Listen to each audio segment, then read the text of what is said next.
Hey there, welcome to my sewing room for this episode of Friday Sews. This is the first time that we're meeting. Hi, my name is Celeste. I'm so glad that you are here, where we talk about what we accomplished in our sewing room as well as a little bit of life. So if that's interests you, I would encourage you to click that subscription box, click that notification bell so that you are notified of other videos that I upload each and every Friday. Second episode of 2024. If I hadn't already said this to you, Happy New Year. I hope that your year has started well. And I have my little chopstick because I completed a project this week and I'm really very excited about it. So let's get right into what I did. I remade the Church Lady Aprons pattern. I have another video of the original, kind of the mock or muslin test piece for this apron. I gave you a kind of a pattern review on that. So I will put that down in the description box so that you can look at my pattern review for this. But what I decided to do is I decided to do a true reversible apron, which is, you can do that, or you can just do a single side if you want to. This is a highly versatile apron and you can let your creativity go crazy with it. So let's see what I did with this. So I paid for the pattern, but all of my material was free because it all came from my mother's stash.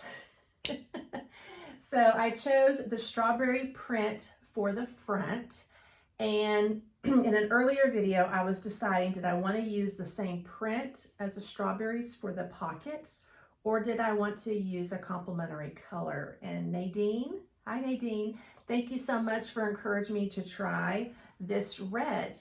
I think it turned out quite well. You can do a single pocket or a double pocket with this. I chose to do single pockets for me. The double pockets that I made earlier, I didn't really see how I use those and when I was cooking, but a single pocket, definitely. So when I put this together, I put it together mainly on a serger, and I will have a sew along coming up very soon. I have it all recorded. Just got to get it edited and a upload there. But what I did is I did a straight stitch on my top stitching around the apron because I thought there was a lot going on with this print. I thought maybe a decorative stitch might be just a little too much for me.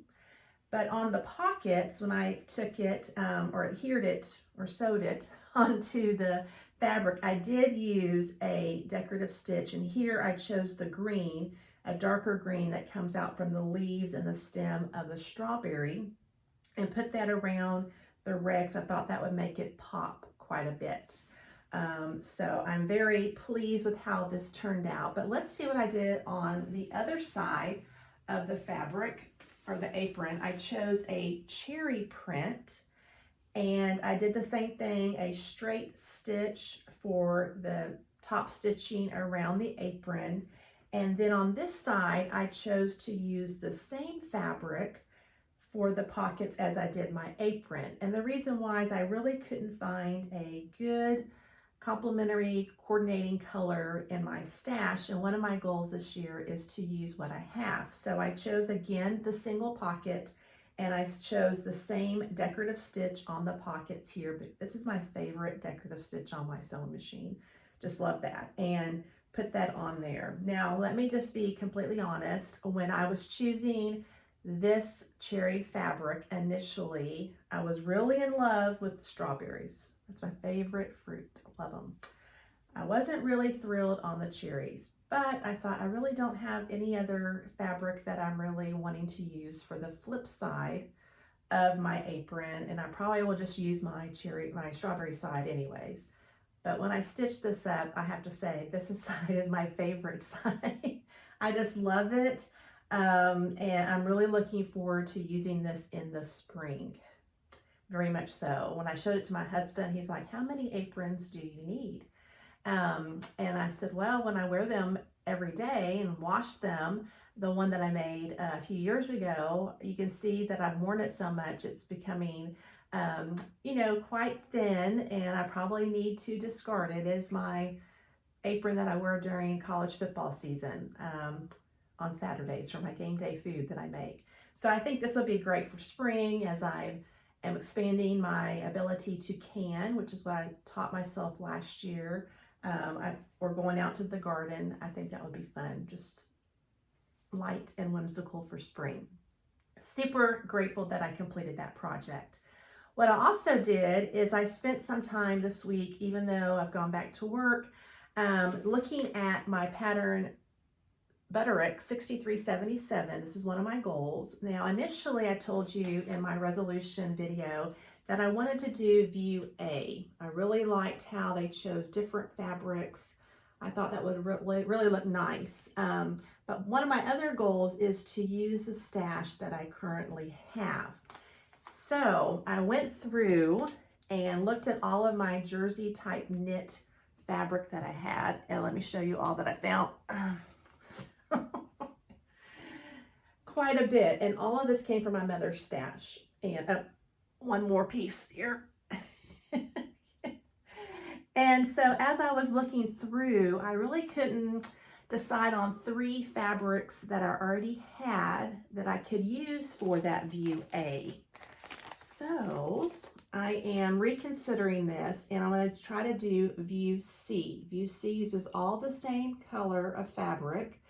However, on the neckline, you use a coordinating fabric. So this is what I'm thinking about doing. So I have this blue jersey knit. I think that complements my skin tone quite well. I've already washed it up. It's ready to cut out. And then I found this fabric, probably from the 70s, probably from TG&Y. If you remember that store, this is probably where she got it from. Or from the base, the BX. So it has all of these different prints in one piece of fabric. So what I thought the neckline might be good is, so this is not the same shade of blue as what I just showed you, but I think that this part would make a good neckline around this fabric. So that's what I'm going to try doing. Again, I always try to make a muslin piece or a mock piece just to kind of get familiar with the pattern. I want to do this primarily on my serger to kind of, you know, stitch it up quite quickly, all that I can. And so this is what I'm going to try. What I really loved is I love this green print. Green is my favorite color. And I did find this fabric, but I don't know, it didn't wow me. And if it doesn't wow me, then I'm not going to wear it. So we'll see on that. But I really did think this would be fun to do. So I've already washed it up, and I'll begin cutting out my pattern pieces this week and getting the fabric cut out. Maybe start stitching this week. We'll see how it goes. Super thankful. A third thing that I did is I'm still participating in the Declutter Challenge. From Just Get It Done Quilts by Karen Brown. And you don't have to be a quilter to participate in this. It's a sewing room challenge. And so we're on day 12. And quite honestly, I didn't think that I had a lot of things to declutter in my sewing space. I've really been diligent the past few months trying to purge quite a bit of things. But I'm glad that I'm listening to her daily vlogs on YouTube, and I have purged some things. For example, one of the days this week was going through your cutting tools, and I had 2 pinking shears. One I inherited from my mom, and the other one I inherited from my maternal grandmother. Now, my maternal grandmother's pair, I could not even open them. They were just like, I'm not sure, rusted shut or what have you. And they looked horrible. And so I thought, well, I have my mother's pair of pinking shears is still in good condition, and I can still cut with it, and it's serviceable to me. But I was really having a hard time letting go of those pinking shears from my grandmother because it had memories attached to someone who's no longer here. But in the process of going through my little drawer that I have for all of my cutting tools, I found some actually fabric scissors that she had that she used when she sewed. And so I thought, well, those are still, I can still use them. They're lightweight. And so I threw away the pinking shears. I can't even open them anymore. I didn't want to take them to go get sharpened. I don't think they can do that. I don't know. I've never done pinking shears. Have you? Comment below if you can actually do that. So I thought a better way to honor her is to keep what I can use and discard what I cannot use. So I did that. Another thing was going through my thread. And on my quilting rack, I have a lot of the things that she had in the last sewing box that she used. And it had a lot of those spools of thread on wooden spools. And I've kept them with the thread and everything. And a great thing that Karen reminded us is that they collect dust. And I have a lot of allergies. And so as I examined them a little closer, I'm like, oh my goodness, these things are filthy. So, and you really can't see it until you're like, you know, this close to it. So I took all the thread off of it and kept the different sizes, one of each size of the thread, and the ones that still had the great label from the Coax and Clark company on there. And I thought that's a better way to honor her, is to keep one of each one, get rid of the dust, because she also did not like dust in her home. I think that's a trait that she's passed down, and just keep those up there. So it's been a great reminder. You can jump in right now if you want to and kind of catch up.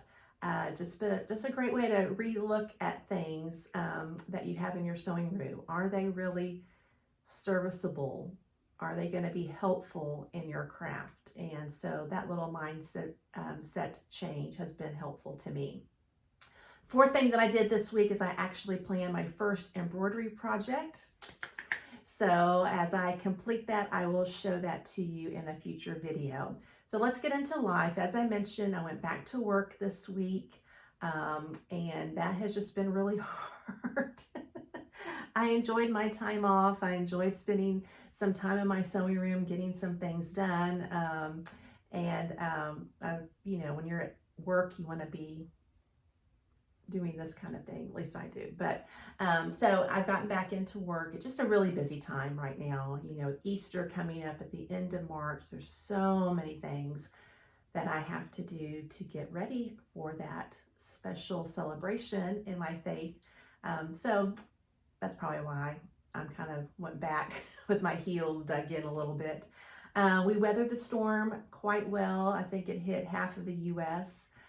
We had some debris down. We did have to hunker down for some tornadoes. Thankfully, my area kept power for most of the day. We had a little bit of flickering for about 15 minutes, but that's nothing.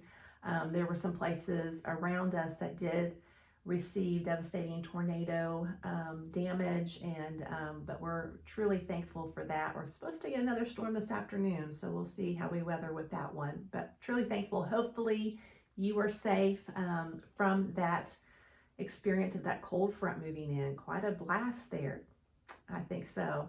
And also took my brother back to the airport, had a great visit with him. I have not seen him face to face in 2 years, so it was great to have him. We were able to do some fun things. He'd spent a lot of time with my mom, but when he came back to our home to stay, we did some things in the evening together, so that was a lot of fun. So I think that going back to work, a storm, I really accomplished quite a bit in my sewing room. I hope that you were able to accomplish a great deal in your sewing room, and I hope that 2024 is going to be the best year yet. Thank you so much for tuning in to this episode of Friday Sews. I'll pop another video up here for you to watch. Until we meet again next Friday, have a great day, my friend. I'll see you next week, and happy sewing.